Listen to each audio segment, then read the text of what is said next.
네, 저는 그 협동조합 무의의 홍윤이라고 하고요. 무의는 이제 장애를 무의미하게 만들자 뭐 이렇게 해가지고 이제 만든 거예요. 이제 저희 아이가 이제 휠체어를 타는 초등학교 6학년 여자인데 얘랑 같이 이제 지하철을 다니다 보니까 지하철 환승을 하기가 굉장히 어려워요. 이제 서울에서 지하철 타 보시면은 혹시라도 뭐 유모차 같은 거 이제 몰고서는 이제 다니다 보면은 느끼거든요. 이거 환승하기가 되게 어려워요. 이제 서울 지하철이 기본적으로 1970년대부터 만들어졌잖아요. 그러니까 옛날에 만들어졌을 때는 엘리베이터 따위 당연히 없었고 그 위에 덧대서 만들고 그 다음에 덧대서 만드는 것까지도 그런데 그거를 어디서 임자가 만들고 어디는 코레일이 만들고 어디는 서울 뭐 도시철도 공사가 만들고 이렇게 사업자가 다 제각각이라서 환승하기가 굉장히 어렵게 해놨어요. 그러니까 소위 말해서 칸막이 행정이라고 하잖아요. 그런 게 이제 지하철에 딱 가면은 예를 들어서 저기 오실 때 보셨을지도 모르겠지만은 고속터미널역 같은 데들이 3호선, 7호선, 9호선 이렇게 세 개의 노선이 좀 엇갈리거든요. 근데 제가 2011년에 거기 그 고속터미널역에 갔다가 거기 이제 환승을 하는 구간이 있는데 그 구간에 뭐가 있냐면 엘리베이터가 없고 이제 에스컬레이터랑 그리고 계단 그리고 이제 리프트 장애인 리프트 있잖아요. 그 리프트 이렇게 세 가지가 있는 데가 있었어요. 근데 리프트가 고장이 나 있었어요. 근데 이제 그 리프트가 고장이 나 있는데 보통은 리프트가 고장이 났으면 이거 언제까지 고친다 이런 식으로 써 있어야 되는데 이제 그 시기는 안 써 있고 뭐 조속히 고치도록 하겠습니다. 이거 만약에 여기 이제 그 건너가지고 이제 7호선에 가시려면은 자 다시 뒤돌아오셔가지고요 9호선 타시고 다시 4호선을 갈아타세요. 근데 그렇게 해보니까 한 40분 정도 더 걸려요. 그러니까 보면서 야 이건 좀 아니다 싶어서 이제 그 역에다 전화를 했어요. 그랬더니 어머님 어디 계시니에요? 그래서 제가 있는 위치를 왜 물어보시나요? 그랬더니 계단 위쪽에 계시면은 3호선이다 9호선이 연락하셔야 되고요. 계단 밑에 쪽에 계시면 7호선에 연락을 하셔야 된다는 거예요. 그래서 딱 느꼈어요. 보니까 3호선, 7호선, 9호선을 다 다른 관리 주체가 다르구나. 너무 이제 이용자 입장에서 화가 나는 거죠. 그래서 그거를 이제 제가 막 페이스북에다 막 올렸더니 이제 아시는 기자분이 그거를 이제 그 기사화를 해주셨어요. 그리고 나가지고 그 다음날에 국토교통부에서 해명 자료가 나왔어요. 우리 이렇게 열심히 장애인 관련 시설들 열심히 하고 있다 이런 식으로. 그리고 이제 그 기자분한테는 막 이렇게 연락이 왔대요. 막 그 위치가 어디였냐. 그러니까 그분이 얘기했던 그 위치가 어디였냐. 그러니까 뭐냐면은 이 기자분한테 3호선에서도 연락이 왔고 7호선에서도 연락이 9호선에서도 연락이 왔다는 거예요. 그러니까 뭐냐면 서로 다 책임 회피하려고 우리가 그런 거 아니다 위에다 보고를 해야 되니까. 그러니까 저도 이제 그 회사에 있으니까 이제 어떤 이슈가 터졌을 때 이게 누가 잘못해서 그런 건가 이런 거에 대한 거는 충분히 아는데 이거 문제가 좀 있구나 이런 생각이 들었어요. 그래서 그때 이제 돌아다니면서 봤는데 지하철 환승을 하는 데 있어가지고 이렇게 돌아가면은 하여간 리프트 안 타도 되고 그런 구간들이 조금 있거든요. 그런데 그런 거를 영무원들이 잘 몰라요. 네. 그래서 그런 이제 일종의 그런 뭐라고 해야 되나 문제 의식에서 이제 시작을 한 거고요. 제가 저희 죄송합니다. 저희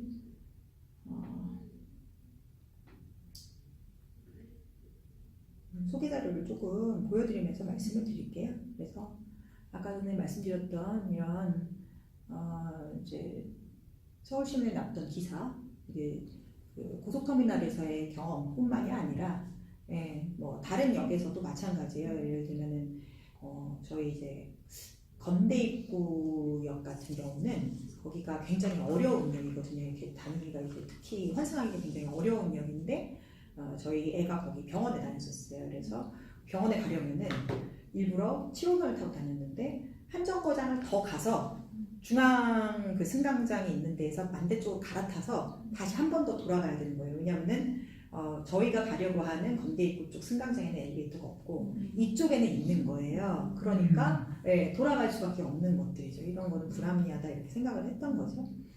이게 2011년이었고 이제 2015년에 아까 전에 제가 말씀드렸던 대로 대체 루트가 있으면은 대체 루트를 시민들이 그냥 만들어가지고 일종의 저 지하철역에다가 스티커 같이 116처럼 이렇게 쭉 노란 스티커 붙이면 되지 않을까? 이렇게 단순히 생각을 해서 크라우드 펀딩을 시작을 했어요. 600만 원 정도 모았는데 그 과정에서 알았죠. 아, 그 안에다가 뭐 붙이면 안 된대요. 불법이라는 거예요. 지하철 안이라 가지고. 그래가지고 이제 이걸 어떻게 하면 귀하게 쓸까라고 해서 뭐 지금 이렇게 뭐 휠체어 여행책 만드는 하버드 대생이랑 같이 모여서 무이라는 거를 만들었고요. 그래서 저희가 무이 활동은 이제 지하철 그 환승지도 말고도 굉장히 여러 가지 휠체어 여행에 대한 그런 컨텐츠들을 많이 이제 제작을 했었어요. 그래서 아까 전에도 말씀드렸듯이 지하철이 사업자가 서로 다르면 표지 체계가 통일되어 있지 않고 그 다음에 어떤 역은 지하철 환승하는 길이 용모도 잘 모르고 엘리베이터만 이용해서도 환승할 수 있는 길이 있는데 그걸 역무원이 모르는 경우들이 있어요. 교통 카드를 찍고 개찰구를 통과해서 가야만 되는 경우들이 있는데 제가 이거를 처음에 시작할 당시에는 그렇게 환승을 하려고 하기 위해서 개찰구를 가야 되는 경우에 이거에 대한 안내가 없었거든요. 그래서 이런 거는 문제가 많다라고 생각을 해서 이제 2016년에 저희가 개원예술대학교 학생들과 또 이제 교수님과 같이 어떤 솔루션을 개발을 해보자라는 측면에서 이제 그냥 일단 뭐 실내 내비게이션 뭐 이런 거 다 필요 없고 뭐 앱을 처음에는 만들려고 그러는데 앱을 만들기도 좀 뭐하고 그러니까 어려운 역 위주로 지도를 한번 만들어 보자라고 해서 지도를 만들었는데 처음에는 이게 이제 지하철역에 가면은 그 약간 3차원 지도처럼 저렇게 되어 있어요. 저거는 이제 지하철 그 공사 같은 데에 홈페이지에 가면은 역의 그런 개요라고 해가지고는 지도라고 해가지고 들어가 있는데 저기에다가 이제 표기를 하면 되겠다 이렇게 생각을 했었거든요. 그런데 첫 번째 알고 보니까 저게 표기를 한번 해봤었는데 저게 아마 저 시민분이 직접 한번 해보신 건데요. 해보니까 첫 번째 저런 지도가 이미 있었어요. 앱에. 네, 그런데 잘 알려지지 않았어요. 어떤 저기 장애인 단체랑 보건복지부가 같이 만들었는데 그렇게 해서 앱을 만들었는데 그냥 그때 만들고 나가지고 홍보가 잘 안 돼가지고 버려져 있고 그리고 걔가 이제 업데이트가 잘 안 되어 있었죠. 그리고 무엇보다도 알아보기가 너무 힘들어요. 네, 이렇게 직관적으로 알아보기가 너무 힘든 거죠. 그래서 어떻게 할까라고 그 개원예대 학생들이랑 이제 고민을 해가지고 만든 게 이제 저런 형태예요. 여기는 이제 광고 브랜드 디자인 무슨 기술 이런 거하고 전혀 상관없고요. 말하자면 그냥 다 저기 디자인 하시는 분들이에요. 예쁘게 디자인 하시는 분들. 그래서 생각을 하기에 지하철의 경우에는 여러 층들을 올라갔다 내려갔다 해야 되거든요. 그러면은 층별 지도를 이렇게 평면도로 보여주면 되지 않을까? 라는 식으로 해가지고 저기 가산 디지털 단지역이라는 데인데 1호선이랑 7호선을 이렇게 갈아탈 수 있는 곳들이에요. 거기에 갈아타려면은 처음에 1층에서 시작했다가 2층 갔다 1층 갔다가 지하 1층, 지하 2층, 지하 3층 6개 층을 가야 되거든요. 총. 그러니까 저렇게 하면은 6개의 지도가 나오는 거예요. 저런 형식으로 일단 만들었어요. 저게 이제 저희가 2016년에 만들었던 첫 번째 지도 타입이었고요. 그냥 그림 파일이죠. 그런데 이제 그 뒤에 서울디자인재단이라고 서울시 산하의 디자인을 관할하는 곳에서 우연히 이제 인연이 닿게 돼가지고 자원봉사자들과 같이 저희의 이제 목적은 휠체어 직접 장애인분들이 타고 나가보시는 거. 왜냐하면은 본인이 이제 겪지 않으면 잘 모르시니까 그렇게 해가지고 하다 보니까 왜냐하면 또 장애인분들을 소싱하기도 또 되게 어렵고 여러 가지 생각들을 했는데 장애인분들이 그 벌런티어로 이제 모집을 해가지고 하기에는 조금 그렇고 사실은 비장애인 분들이 이런 걸 느껴보는 것들도 캠페인으로 되게 중요하다고 생각을 했어요. 그래서 되게 이렇게 공고를 올렸더니 생각보다 정말 많은 분들이 관심을 가져주셨고 그렇게 해가지고는 작년 3월이랑 10월에 이렇게 했고요. 그래서 뭐 이렇게 뭐 기사도 많이 나오고 뭐 어디 하다가 뭐 서울 교통문화상 체육상도 수상하고 어쩌고. 근데 이제 사실은 저희가 이제 제작한 것들은 전체 지도에 2017년까지 제작을 한 것도 한 15% 정도밖에 안 돼요, 전체 역 중에. 왜냐하면은 저희가 다 할 수가 없었고, 첫 번째 저도 이제 회사를 다니면서 같이 하고 있으니까 풀로 하기가 조금 어렵고, 제가 혼자서 하기도 어렵고, 저는 이제 중요한 거는 어려운 역들을 발견을 해가지고는 거기에 대한 정보라도 좀 줬으면 좋겠다, 첫 번째.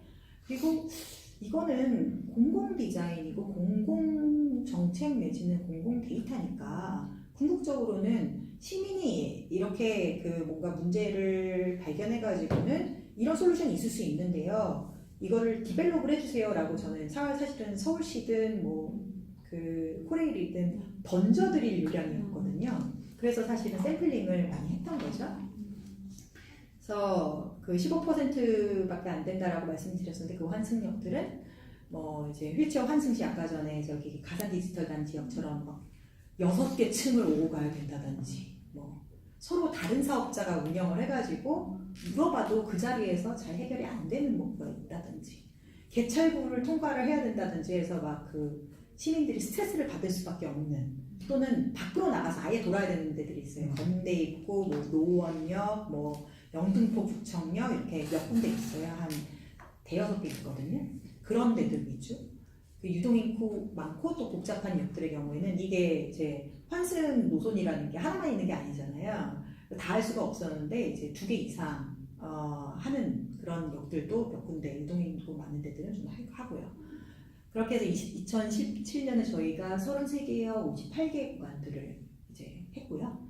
올해는 지금 고용노동부 산하에 50 플러스 센터라고 있어요. 50 플러스 센터라고 그 저 은퇴하신 어르신 분들이 의미 있는 일들을 하면서 약간의 활동을 받아가면서 그래서 사회활동가라고 해서 월급 개념은 아니지만 약간의 비용을 받아가면서 시급으로 해서 그 어르신들이랑 같이 지금 지도를 만들고 있는 상황입니다. 저희가 6월부터 10월까지 지도를 만들고 디자이너는 저희가 디자인 하실 수 있는 분들로 이제 소싱을 해가지고 학생들한테 작년에는 그냥 이제 무료로 만들어 달라고 했는데 아무래도 이제 좀 커미트먼트 부분들에 있어서 그래도 좀 비용을 갖고서 맡기는 게 맞겠다라고 해가지고 비용을 들여가지고 저희가 하려고 생각을 하고 있고요. 그래서 뭐 이런 교육 효과가 있다, 좋은 교육 효과가 있다, 자원봉사자들이 갔다 와가지고 이렇게 좋은 반응들이 있었고. 그래서 저희 이제 제작 목표는 아까 전에도 말씀드렸지만 지도를 제작하는 게 첫 번째 목적이긴 한데요. 사실은 시민의식을 고취하는 부분도 캠페인을 통하고 그리고 그 캠페인에 참여하신 분들이 SNS 활동이라든지 저희 V도 페이스북 계정이 있는데 그런 것들 통해 가지고 이게 이렇게 힘들구나라는 것들을 알려드림으로 인해 가지고 시민들이 이런 게 정말 필요하구나라는 것들 그래서 뭐 향후에 어떤 그 배리어 프리 시설이나 아니면 유니버설 디자인이라든지 이런 것들에 대한 그 니즈를 좀 고취시키는 것들 그리고 이제 어떻게 하면은 엘리베이터를 이용하는 유모차, 휠체어, 뭐 어르신들 이런 사람들이 그러니까 좀 조화롭고 평화롭게 공존을 할 수 있을까? 어르신들이 굉장히 그 뭐 되게 잘해주시는 분들도 있는데 막 그 배려하지 않고서는 막 저기 하시는 분들도 되게 많거든요. 그래서 좀 같이 이렇게 공존할 수 있는 것들 그게 두 번째 목적. 그리고 이제 세 번째는 그 와중에서 어차피 우리가 100% 다 할 수가 없으니까 사업자에게 현장 개선 필요사항 그러니까 가다 보면은 휠체어 눈높이에 안 붙어 있는 그 뭐 표지판이나 이런 것들이 있어요. 그럼 근데 이걸 서서 볼 때는 잘 모르는데 휠체어로 굴리면서 보면은 보이거든요. 바닥에 붙이는 게 낫겠어. 보통 보시면은 이제 서울 지하철에 아주 옛날 그 지하철들은 뭐 휠체어 표기가 굉장히 위에 그러니까 천장 바로 밑에 붙어 있는 경우들이 많아요. 근데 그런 경우는 안 보이거든요. 일반인들도 잘 안 보여요. 그러니까 휠체어 안 타는 사람들도. 그러니까 그런 건 굉장히 옛날 디자인이죠. 그래서 그런 것들을 이제 공사에다 전달을 해서 사실은 저희가 만든 지도가 의미가 없었으면 좋겠다라는 것이 이제 저희의 이제 가장 큰 목표예요. 그렇게 해서 사실 현장에서 사람이 도와주든 아니면은 뭔가 도울 수 있을 만한 뭔가 사이니지가 제대로 되어 있다라고 하면은 굳이 왜 맵을 보고 가야 되나요? 이런 것들이죠. 그래서 그 지원 체계를 구축을 하는데 여전히 어려움들이 있다라는 부분들 말씀드리고요. 요 그 환승 지도 저희가 이제 작년에 아까 제가 그 학생들 버전들을 말씀을 드렸잖아요. 학생들 버전들의 조금 디벨롭된 버전들을 지금 보여드리자면은 이런 것들이에요. 예를 들면 층들이 있는데 이 층을 지금 이렇게 그걸 한 페이지에다가 하나의 그 그림들만 담았었던 것들을 지금 여러 층들을 한 페이지에 딱 담는 형태로 이제 두 개로 이제 디벨롭이 되어 있는 분들이 있어요. 그런데 이제 이 지도의 단점은 뭐 장점이 이제 한 번에 볼 수 있다는 부분들이 있는데 단점 같은 경우들은 이제 좀 자세하지가 않다는 점들도 있고 그리고 여전히 구조적으로 얘들 그냥 다 뭐 JPG, PDF 이런 파일들이거든요. 이거를 나중에 고치려면은 다 뜯어 고쳐야 되는 거죠. 이런 것들이 여전히 이제 문제를 작용을 하고요.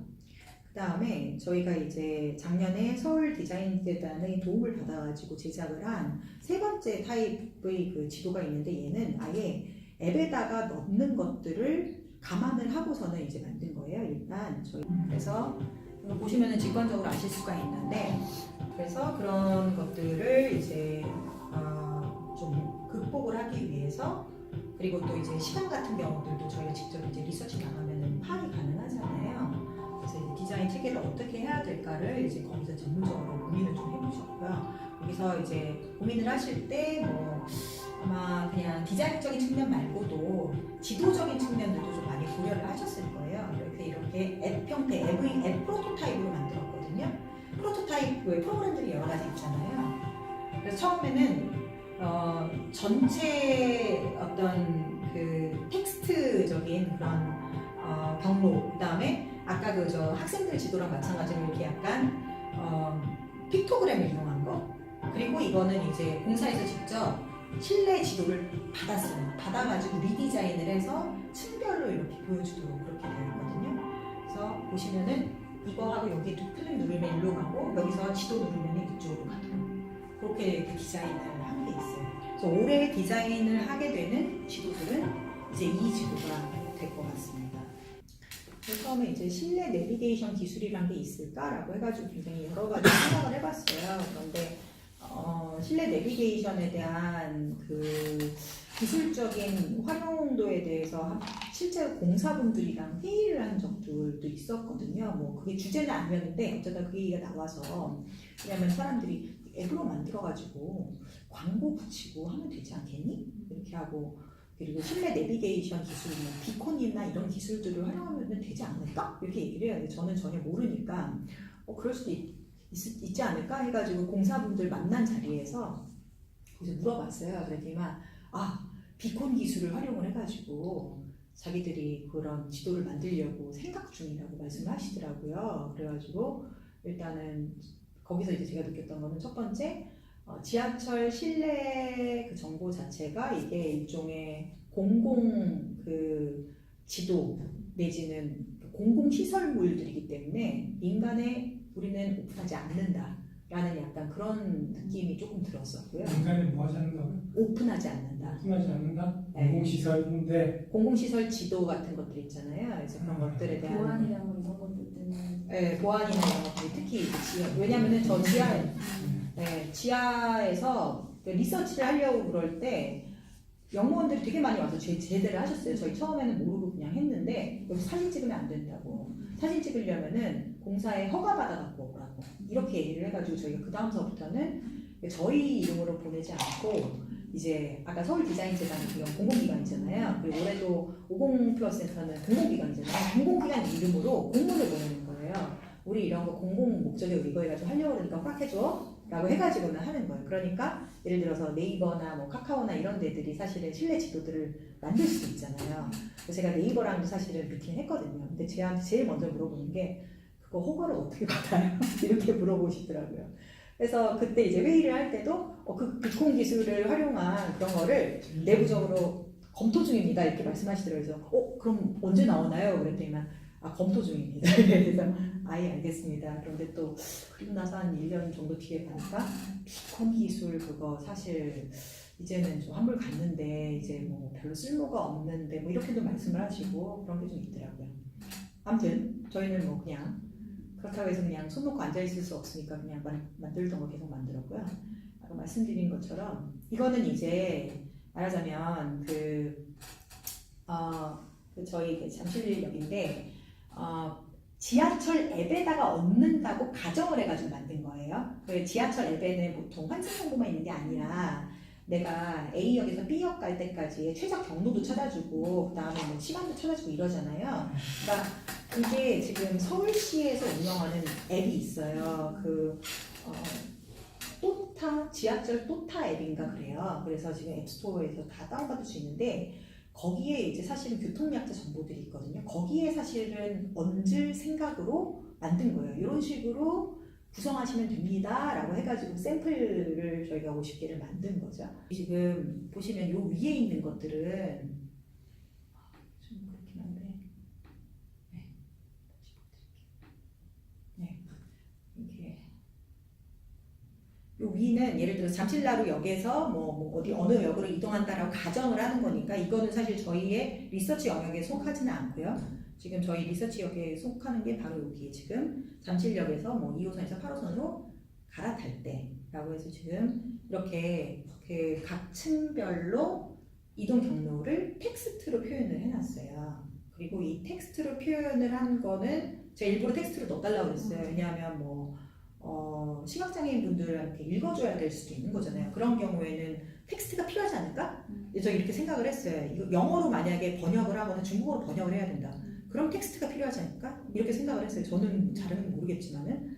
그래서 일단 그 그림으로 하면은 제일 쉽기는 한데 워낙 우리나라의 지하철 구조 자체가 그 이제 그림으로만 다 표현할 수 없는 것들이 있더라고요. 그래가지고 일단 이렇게 했어요. 이거 보고도 모르겠다라고 하면은 이렇게 픽토그램 형태로 하는 거예요. 그래서 픽토그램은 이렇게 이제 뭐 보시면 아시겠지만 2호선 라인은 뭐 초록색으로 하고 그 다음에 뭐 2호선도 8호선 아닌 데는 이렇게 회색으로 하고 저런 것들에 대한 가이드라인을 이제 다 이제 잡아가지고 그 디자인 회사에서 하셨고요. 여기 보시면은 이렇게 지도로 이거는 이제 저희가 지도 를 공사에서 협조를 해가지고 받은 거예요. 그리고 그거를 다시 이제 리디자인을 한 거고요. 8호선 라인 쪽으로 가면 이렇다. 좀 UX가 그냥 좀 아주 최적화되어 있지는 않은데 이런 식으로 2호선 쪽에서 시작을 해가지고 쭉 가다가 8호선 여기서 이렇게 해서 여기로 가서 엘리베이터를 탄다. 약간 이런 식으로. 그래서 하여간 뭐 어떻게든 내가 텍스트가 편하든 아니면은 뭐 그림으로 보는 게 편하든 그러니까 네가 좋아하는 게 뭔지 몰라가지고 하여간 다 준비해봤어요. 이런 형태로 만들어 본 거예요. 네. 이렇게 만들었습니다. 더 만들 거고 앞으로 이제 저희가 이제 해야 될 일종의 그런 어떤 과제라든지 뭐 이런 것들 보면은 일단 그 와중에서 이런 성과들이 있었다고 저는 이제 생각을 하는데 휠체어 이용자 눈높이로 아까 전에 안내문 자체가 안 되어 있어가지고 좀 힘든 경우들이 있다고 그랬잖아요. 여기 아마 지하철 동대문 역사문화공원이라고 해가지고는 2호선, 5호선, 4호선 이게 세 가지가 이제 세 가지 노선이 이제 되는 거가 있었는데 거기가 어떻게 되어 있냐면은 구조가 여기 지금 지하 5층, 지하 3층, 그다음 지하 2층에 각각 그 승강장들이 있어요. 그런데 여기 엘리베이터가 없다가 새로 왔거든요. 그래서 거기 제가 아까 갔다는 공사 회의에 가셔가지고 그게 아마 서울시 의회 의원님이 이게 주최하는 회의였어요. 그러니까 이제 의원님이 막 좀 잘하란 말이야 막 이렇게 얘기하니까 공사가 우리가 얼마나 열심히 하고 있냐면요 라고 하면서 여기 이 어려운데 엘리베이터를 놨습니다 이렇게 말씀을 하시더라고요. 제가 그게 아마 4월이었거든요. 제가 가가지고 봤는데 이렇게 되어 있던데요. 근데 이거 보시면은 제일 밑에 층에 5호선이 있는데 그 위에 층에 4호선까지만 얘기가 되어 있고 그 위에 층에 2호선이 있다라는 얘기가 안 되어 있는 거예요. 이러면 사실은 뭐 유모차 갖고 와가지고 그럼 2호선은 어디로 가라는 얘기지? 이렇게 그러잖아요. 그러니까 막막하게 일단 가서 한번 보자 불안한 마음으로 올라가잖아요. 그래서 올라가서 거기서는 엘리베이터 없으면 어떡하지? 이렇잖아요. 그런데 여기 2016년 그 얘기를 갖다가 막 하고서는 말씀을 드렸더니 4개월 후에 갔더니 이게 바뀌었더라고요. 그러니까 이게 예측 가능하게 사이니지를 한 것만으로도 사실은 2호선 갈아타는 데가 요 위에 이거 엘리베이터 타고 올라가면 있구나 라는 걸 알 수가 있는 거죠. 그래서 저는 이제 저희 무이의 활동 중에서 되게 큰 역할 중에 하나가 이런 식으로 지도 자체가 필요 없게 만드는 것들을 이제 시민의 힘으로 말씀을 드리는 거라고 생각을 하고요. 기본적으로 저게 생겼던 이유는 아시겠죠? 왜냐하면은 서울에 사시는 분들은 좀 잘 아실 수도 있는데 당시에 이제 5, 6, 7, 8, 5호선부터 8호선까지는 서울 도시철도공사가 관장을 하고 있고요. 1호선부터 4호선까지 서울 메트로가 그렇죠.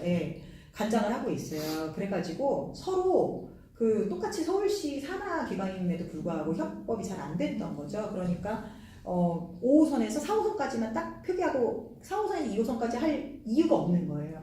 그런데 이제 8월에 저렇게 되고 나서 그 뒤에 이제 그 전서부터 추진이 되고 있었던 1호선부터 8호선까지 아예 서울교통공사를 통합을 했죠. 네, 그러면서 많이 나아졌어요. 지금 이제는 요걸로 다 뭐 폰트나 이런 것들도 다 통일이 되고 훨씬 편해지기는 했습니다. 그런 것들이 있는데 여전히 코레일 노선들 되게 많거든요. 뭐 경인중앙선, 무슨 분당선 그래도 좀 최근에 지어진 데인데 최근에 지어진 데가 아닌 데들의 경우에는 아직도 좀 어려운 데들이 많아요. 그래서 보면은 코레일과 이제 공사 간의 협업이 잘 되는 것 같다는 느낌은 좀 만들고 저희의 가장 큰 지금 딜레마 중에 하나는 사실 이 정도 만들어놨으면은 아마 공사에서 받아가가지고는 그냥 얹고 그 다음에는 팔로우업은 공사가 하면 된다고 생각을 했거든요.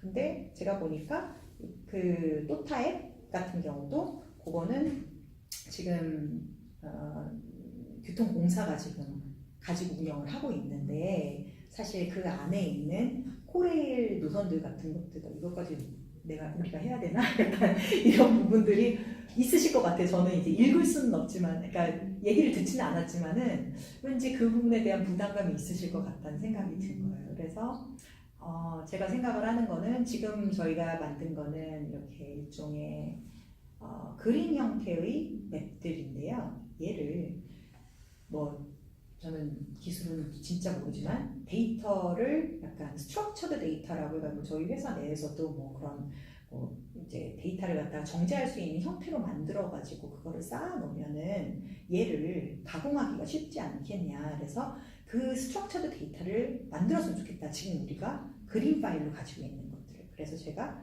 이제 말씀드리려고 하는 거는 저희가 지금 이렇게 그 엔드 리졸트는 그냥 이렇게 그림 파일 형태로 나오더라도 얘네들의 그 데이터를 갖다가 어떤 식으로 모아야 그리고 리서치하는 사람들도 어떻게 모아야지만 이 복잡다단한 실내 내비게이션이라는 경로를 나중에 업데이트 편하게 할 수 있을까? 이게 이제 가장 저희의 큰 숙제예요. 그래서 그거를 갖다가 만약에 발견을 한다라고 하면은 공사에다가 이야기를 하면서도 저희 50개 만들었으니까 나머지 180개는 저기 그쪽에서 만드세요 하고 던지는 것보다 이 50개 이만큼 만들었습니다. 근데 50개에 대해서 데이터 스트럭처는 이런 것과 같습니다. 이런 식으로 모아서 하시면 될 것 같아요. 만약에 모으는 게 힘드시면은 저희 무이가 뭐 예를 들면은 뭐 시민들과 같이 할게요.